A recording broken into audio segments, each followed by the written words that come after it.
Hey there, welcome. Today we're going to be talking about Firescale, and I'm going to be covering this in 3 steps. First, I'm going to cover what is Firescale. Then we're going to go over how to prevent Firescale, and lastly, what to do if Firescale occurs on your piece and how to remove it. In order for Firescale to occur, you need 3 things: copper, heat, and oxygen. Now, if you're working with sterling silver, which is where we're generally concerned with the Firescale happening, this is 92.5% silver and 7.5% copper. So we have the copper here. The oxygen comes from the air around us, as well as from the oxygen component of your torch, and the heat obviously comes from the torch as well. There are 2 types of Firescale: cuprous oxide and cupric oxide. Cuprous is also known as copper 1 oxide, and cupric is copper 2 oxide. The first one being more of a reddish purplish tint, and the other one being more of a blackish hue. Generally, you're going to have the copper one occur, the purple one occur first, and the darker one appear second. And both of these are a result of overheating the piece that you're working on in an oxygen-rich environment. So in effect, what's happening is the copper molecules in the silver are oxidizing when exposed to the heat and air, leaving a purplish red or black stain on the silver, and afterwards it has to be mechanically removed. So we're going to go over how to prevent and then also how to remove these oxides from occurring on your silver. So we have here a piece of sterling silver sheet, and let's pretend that we want to solder this. Now, since the oxides occur when you have the copper and the oxygen and the heat, we need to remove one of those elements from this in order to prevent Firescale from happening. And we can't take out the heat or the copper, so we try to remove as much oxygen from the environment as possible. So one of the biggest things you can do, and the cheapest, is to use a charcoal block. Now the block is going to help with this in 2 different ways. Using a charcoal block is going to help to reduce the amount of oxygen in the air. It does this by releasing the carbon molecules, which bind to the oxygen, and they're going to form carbon dioxide. This block is also going to reflect the heat back at the surface of your workpiece, allowing you to heat it up faster and perform your soldering operation quicker, which means you'll be less likely to overheat it. Okay, the other thing we can do is to use what's called a reducing flame. And it's called a reducing flame because you're reducing the amount of oxygen that you're using in the flame. So let me show this. I got the lights turned off because I want you to be able to see the flame really clearly.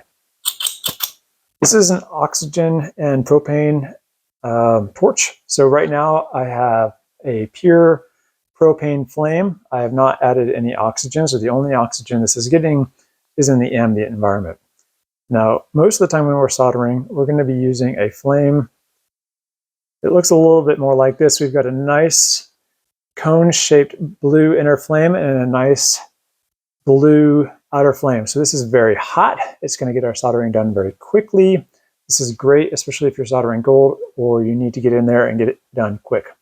However, if you are worried about the Firescale occurring, you can use a reducing flame, which is simply reduce the amount of oxygen. So here, once you start to see more orange in your flame and you hear less of the hiss coming out of your torch, now we've got a reducing flame. So as we heat our workpiece with this, it will take longer.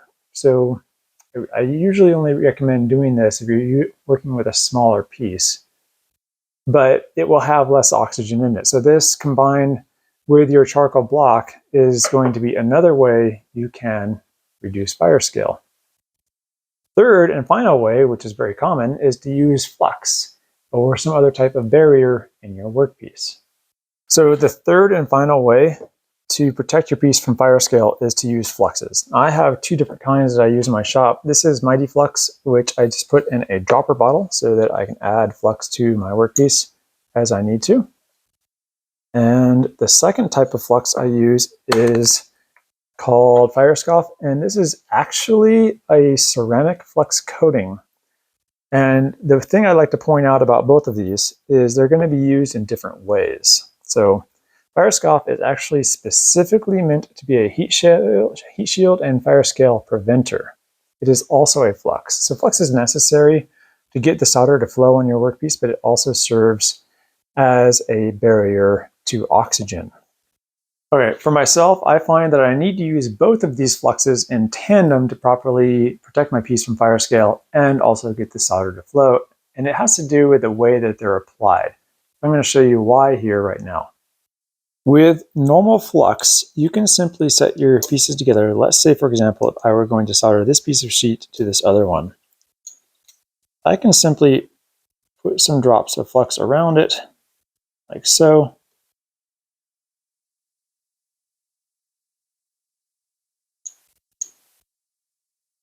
Go ahead and do my soldering operation, and you'll note here that the flux has actually gotten underneath the workpiece because of capillary action. So it's highly liquid, it flows underneath. I've got plenty of flux contacting my surface area. The downside of this type of flux is that when I just try to cover my entire piece, you can see it beads up. So it's not a great option for that. So I'm going to clean this up and I'm going to show you the difference between that and the Firescale. So here's the instructions for these. Gently heat the metal between 250 to 300 degrees Fahrenheit. Spray Firescale using several light coatings until the reflection of the metal is no longer visible. No other flux is required. After soldering, rinse off with warm water. Okay, let me show you how that works and why I'd like to add one other little bit to this to make this work even better. I'm going to go ahead and use my reducing flame here. I'm going to heat up my workpiece. I have my flux ready here to spray on. It's just a little pump spray.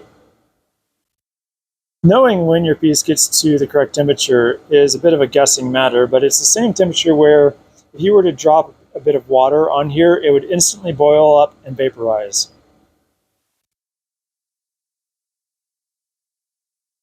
So let's go ahead and spray some on.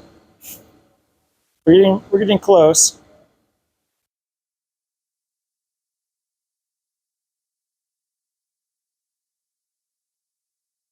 This is a larger piece, so it takes a little more time. There we go.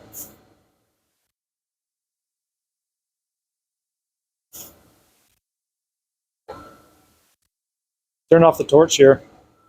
Let's take a close look at this piece here. So here you can see we've got a nice even white coating over the entire bit of silver, so that's going to protect it from the oxygen. However, there is one problem. If I scooch this off to the side here, you can see there was no flux that got in between these two workpieces here. Back of this is still totally clean, as is this. So in this setup, you will not have a successful solder. You might get a tiny bit of solder that goes around the very edge, but it will not flow in and form a good connection. So keep in mind, if you were using this, there is one other step you must do, and that is to also add a bit of traditional flux in between the pieces where the solder needs to go. Now you can do this before doing all of this here, and then just go ahead and put that on there, or you can do what I'm doing here, coat, and then go ahead and proceed with your soldering. So we would just light up our torch here, and we would go ahead and solder like normal now that we have flux in between our two workpieces as well as our protection. And you can see here it's boiling out, and then it, of course, re-solidifies into that nice crusty white barrier. So overall, though, I will say this is a pretty good product for what it is, but just keep in mind that the instructions do leave out you need to add flux in between your workpieces, because when you spray this onto the workpiece, the spray does not get in between the connections because it solidifies upon contact. It does not have time to flow in between. Okay, we're going to go ahead and I'm going to pickle this here. I haven't soldered it because I don't want to mess up these perfectly good pieces, but we need to clean them up. So that's what your pickle is for. And what it's going to do is it's going to remove that crusty layer there, and it will also help to remove any Firescale. All right, one important point I do want to make is that any alloy that has copper in it can have Firescale occur. So this includes golds such as rose gold and yellow gold, which both contain copper. It also includes brass and bronze. So if you're working in any of these metals, Firescale can occur. So what do you do when it does happen? Well, you really only have one option at this point. If you want to remove it, is to remove it through abrasives or chemicals. So you've already done this once more than likely without knowing it, especially if the Firescale has been pretty mild, and that is to use your pickle pot. So a pickle pot is a mild acid, and it's designed to simply remove the oxides and the fluxy crust that occurs when you're soldering. Those crusts can get really hard and difficult to remove through abrasives, so the pickle will take them off. Now you might be thinking, hey, the more pickle, the better, right? The longer, the better. It's not going to hurt the silver. Well, that's actually a big debate among many jewelers. So I'm going to clue you in on what I think, and that is that if you leave your piece in the pickle, about a half hour is really about all it should take, especially if you're using the proper ratios of pickling acid to water and you've heated it. You can leave it in up to a couple of hours if you're trying to remove a stubborn bit of fluxy crust, or if you're trying to remove some oxides. However, I highly recommend you do not leave your workpiece in your pickle overnight. What can happen is the acids will actually begin to attack the solder joints themselves, and they will go in and they'll erode out a lot of the non-ferrous metals, such as the zinc, in your solder. And your solder joint at a microscopic level is going to start to look like Swiss cheese. And it'll basically be like a perforated edge at that solder joint, and it can simply tear off. And I've had this happen to myself before. I soldered a bezel once. Bezel looked great. I put it in there, I left it in there overnight to try to remove some of the oxides. And I pulled it out the next day, and there was a thin seam all the way around, and I was able to simply pick up the edge of the bezel and pull it off like a zipper. So that is my word of warning to you. Try your best not to leave items in the pickle overnight. If you do it accidentally, be sure to inspect them very carefully and test those solder joints before you moving forward. So assuming you want to take the Firescale off using a more traditional method, which would be an abrasive, you've got a couple of options. By far, my favorite method for removing Firescale, or just polishing in general, is to use bobbing compound and a stiff bristle wheel. Note, these are not made out of metal. This is a really stiff camel hair or plastic style wheel. And the strategy is really simple. You're just going to put your wheel on your buffing wheel here. If you don't have a big buffing unit, you can obviously use the wheels that are going to work with a flex shaft, the smaller ones. Bobbing compound, and you're just going to charge the bobbing compound and polish as you go. Don't get stingy with your bobbing compound. Remember that it is the compound that is doing the work, not the wheel, and these don't hold a lot of compound, so you will have to continually charge it, almost holding it there as you go. And the reason why I really like these is because you can blend in that removal effort.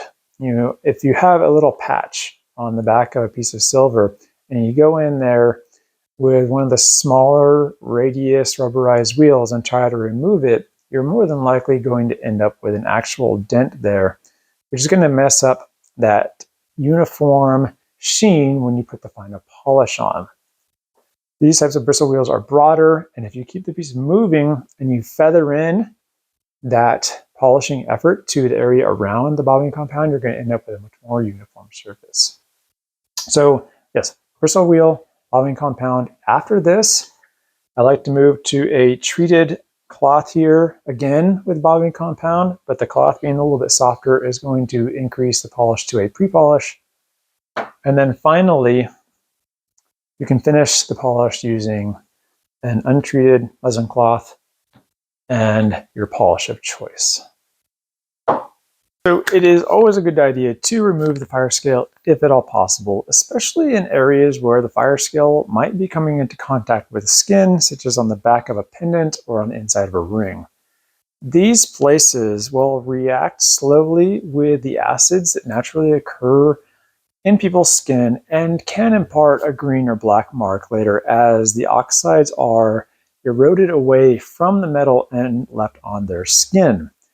This tends to pose questions to the consumer about whether or not their jewelry is actually sterling silver or gold. And it just in general is kind of unsettling to have that come off on their skin. So always a good idea to remove oxides if you can. Now, the best way to look for oxides, if you're not really sure if you can see them or not, take your piece, set it on a smooth piece of white paper, and shine a light on it. So like a photo box is a great example of this. And that white reflective surface against the metal will show you real quickly if you have any staining on it. So that's pretty much all I've got for today. Thanks for watching. If you have any questions at all, please feel free to leave me a comment below. I do read them and reply to them whenever I can. So thank you for watching. I'll see you next time.